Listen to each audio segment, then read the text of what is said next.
아들을 위해 아내를 버리다. 킬방원의 피 묻은 큰 그림. 킬방원, 조선 최고의 빌런인가? 이런들 어떠하리 저런들 어떠하리. 고려 말 충신 정몽주를 철퇴로 때려 죽이고 조선 건국의 혈로를 뚫은 남자. 아버지 이성계와 칼을 겨누고 이복 동생들을 자신의 손으로 베어버린 페류나. 왕이 된 후에는 자신을 도왔던 공신들은 물론 처남들과 사돈까지 모조리 도륙낸 냉혈한. 우리는 그를 조선 최고의 빌런 태종 이방원이라 부릅니다. 드라마에서 흔히 보는 별명 킬방원. 피도 눈물도 없는 권력의 화신. 하지만 여러분, 만약 이 모든 살육이 단 한 사람을 위한 것이었다면 어떨까요? 자신의 손에 피를 묻힘으로써 아들만큼은 피 한 방울 보지 않고 꽃길만 걷게 해주려 했던 아버지의 지독한 사랑이었다면요. 모든 악업은 내가 지고 갈 테니 주상은 부디 성군이 되시오. 오늘 우리는 피의 군주 태종 이방원의 일생을 관통하는 두 가지 키워드, 피와 눈물을 추적합니다. 그는 왜 스승 같았던 정도전을 죽였으며 왜 자신의 팔다리였던 처남들을 죽여 아내 원경왕후의 가슴에 대못을 박았을까요?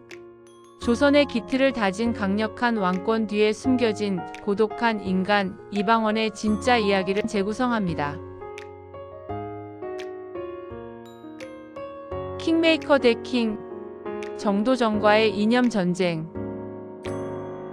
이방원의 인생 첫 번째 라이벌, 바로 삼봉 정도전입니다. 두 사람은 원래 동지였습니다. 썩어 빠진 고려를 무너뜨리고 새 나라를 만들자는 꿈을 함께 꿨죠. 이방원은 정도전의 머리를 빌렸고 정도전은 이방원의 무력을 빌렸습니다.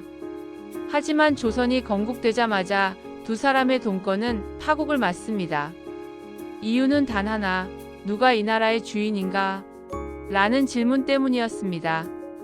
정도전의 꿈은 재상 총제지였습니다. 왕은 세습되기 때문에 멍청한 왕이 나올 수도 있다. 그러니 똑똑한 신하재상들이 나라실을 결정하고 왕은 상징적인 존재로 남아야 한다. 이것이 정도전이 꿈꾼 신하 중심의 나라였습니다. 이방원은 격분했습니다. 내 아버지와 내가 목숨 걸고 전쟁터를 누비며 세운 나라다. 그런데 분만 놀리던 신하들이 주인이 되겠다고? 그건 왕조가 아니라 신하들의 나라가 아닌가? 이방원은 강력한 왕권이 나라를 이끌어야 한다고 믿었습니다. 정도전은 이방원 같은 야심가를 경계했습니다. 그래서 이성계의 막내 아들, 당시 고작 11살이었던 방석을 세자로 책봉해버립니다. 그리고 이방원을 비롯한 왕자들의 사병을 혁파하려 했죠. 이방원에게 이것은 사형 선고나 다름없었습니다. 손발을 묶고 이빨을 뽑은 뒤에 나를 죽이려 하는구나. 제1차 왕자의 난, 스승을 베다. 1398년 8월 26일 밤, 이방원은 선수를 쳤습니다. 이것이 바로 제1차 왕자의 난입니다.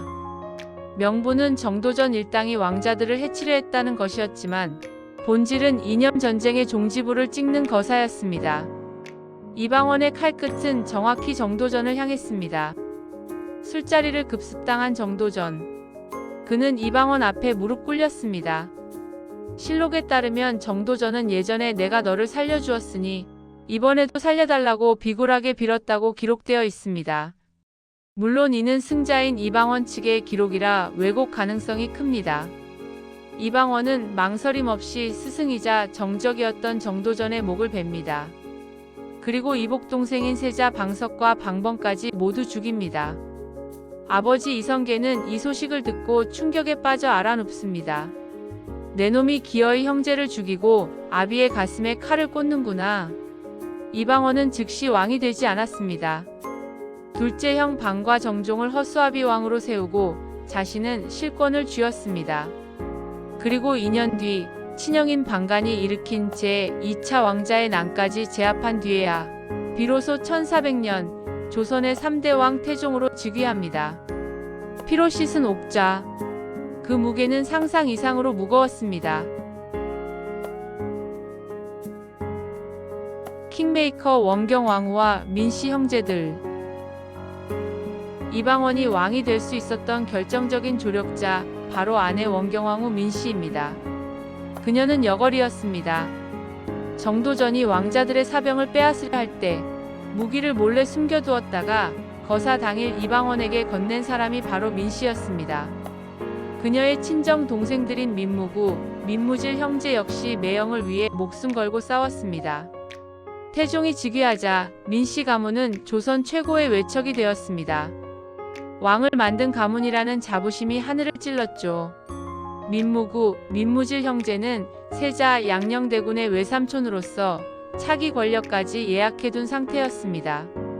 신하들은 태종보다 민씨 형제의 눈치를 더 봤습니다. 여기서 태종의 왕권 편집증이 발동합니다. 그는 고려가 왜 망했는지 똑똑히 기억하고 있었습니다. 외척이 설치면 나라가 망한다. 게다가 민씨 형제들은 너무나 오만했습니다. 어린 세자 양녕대군을 끼고 돌며 세자께서 왕이 되시면 우리 가문이 세상이 온다는 말을 공공연히 하고 다녔죠. 태종의 눈에 그들은 더 이상 처남이 아니었습니다. 자신의 아들 세자를 조종해 권력을 삼키려는 기생충이었습니다. 피해 숙청 1. 처남들을 죽이다. 1406년 태종은 기가 막힌 정치적 쇼를 벌입니다. 바로 양위 파동입니다. 멀쩡히 살아있는 왕이 갑자기 나 왕 아내 세자에게 물려주고 쉴래 라고 선언한 겁니다. 이건 일종의 충성 테스트였습니다. 모든 신하가 전하 죽여주시옵소서. 절대 안 됩니다. 라며 머리를 찍고 울었습니다. 그런데 눈치 없는 민씨 형제들. 그들은 표정 관리에 실패했습니다. 진짜 물려주나? 그럼 우리 조카가 왕이 되는 건가? 그들의 얼굴에 스쳐 지나간 희미한 미소. 태종은 그 찰나를 놓치지 않았습니다. 태종은 즉시 그들을 탄핵합니다. 저놈들은 내가 왕위를 물려준다고 했을 때 기쁜 기색을 보였다. 불충한 놈들이다. 죄명은 불충. 민무구, 민무질 형제는 유배를 갖고 결국 사약을 받고 죽습니다. 나중에 남은 두 동생 민무회, 민무율까지 트집을 잡아 모조리 죽여버립니다. 처남 사형제가 몰살당했습니다. 아내 원경왕후는 미쳐버릴 지경이었습니다. 내가 당신을 어떻게 왕으로 만들었는데 내 동생들을 다 죽여? 이 짐승만도 못한 인간아. 그녀는 태종의 옷자락을 붙잡고 울부짖었지만 태종은 차가웠습니다. 부부 사이는 완전히 파탄났습니다. 태종은 보란듯이 후궁을 들이며 아내를 더욱 비참하게 만들었습니다. 하지만 태종에게는 아내의 눈물보다 더 중요한 것이 있었습니다. 바로 미래의 왕권이었습니다. 피해 숙청 2. 사돈을 죽이다. 시간이 흘러 1418년. 태종은 말썽쟁이 첫째 양녕대군을 폐세자하고 셋째 충녕대군 세종에게 왕위를 물려줍니다. 태종은 상황으로 물러났지만 군사권은 여전히 쥐고 있었습니다. 아직 청소할 게 남았다. 세종의 장인, 즉 태종의 사돈인 시몬이 영의정에 올랐습니다. 시몬은 성품이 온화하고 인망이 두터운 사람이었습니다. 민씨 형제들처럼 권력을 탐하는 사람도 아니었죠. 하지만 너무 인기가 많다는 게 죄였습니다. 시몬이 명나라 사신으로 떠나는 날, 한양의 모든 관료와 백성들이 구름처럼 몰려나와 그를 배웅했습니다. 그 행렬이 왕의 행차보다 더 화려했다는 보고가 태종에게 들어갔습니다.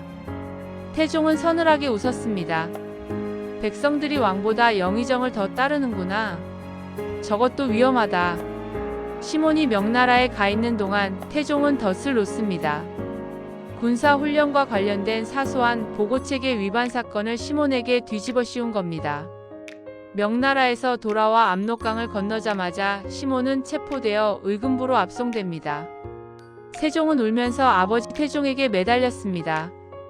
아바마마, 장인어른은 역모를 꾸밀 분이 아닙니다. 제발 살려주십시오. 하지만 태종은 단호했습니다. 주상, 지금은 아프겠지만 나중에는 알게 될 것이다. 외척은 왕의 적이다. 결국 시몬은 사약을 받습니다. 죽기 직전 시몬은 이렇게 유언을 남겼다고 전해집니다. 앞으로 우리 가문은 박씨와는 혼인하지 말라. 세종의 왕비 소원왕후는 하루아침에 역적의 딸이 되었습니다. 신하들은 역적의 딸을 왕비로 둘 수 없다며 폐위를 주장했지만 태종은 거기까지는 막았습니다. 왕비는 죄가 없다. 그리고 왕비까지 내치면 주상의 가슴이 너무 아프지 않겠느냐. 병 주고 약 주는 참으로 잔인하고도 치밀한 계산이었습니다. 마지막 유언. 아들을 위한 악역. 1422년 태종의 임종이 다가왔습니다. 그는 죽는 순간까지 조선을 걱정했습니다. 당시 조선은 극심한 가뭄에 시달리고 있었죠. 태종은 하늘을 보며 말했습니다. 내가 죽어서 영혼이 있다면 반드시 비를 내리게 하겠다. 그리고 그가 죽은 날 거짓말처럼 비가 내렸습니다.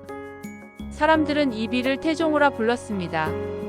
그는 마지막으로 아들 세종에게 유언을 남깁니다. 주상, 이 나라의 모든 악업은 내가 짊어지고 갈 테니 주상은 부디 성군이 되시오. 백성을 사랑하고 문무를 꽃 피우시오. 태종이 왜 그토록 잔인하게 피를 흘렸는지 그제야 모든 퍼즐이 맞춰집니다.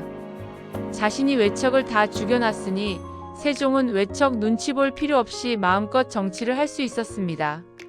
자신이 사병을 다 없애고 국방력을 키워놨으니 세종은 안보 걱정 없이 한글을 만들고 과학을 연구할 수 있었습니다.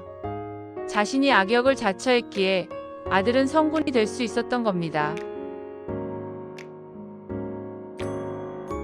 킬방원의 피, 세종의 꽃. 역사는 태종을 킬방원이라 부르며 두려워합니다.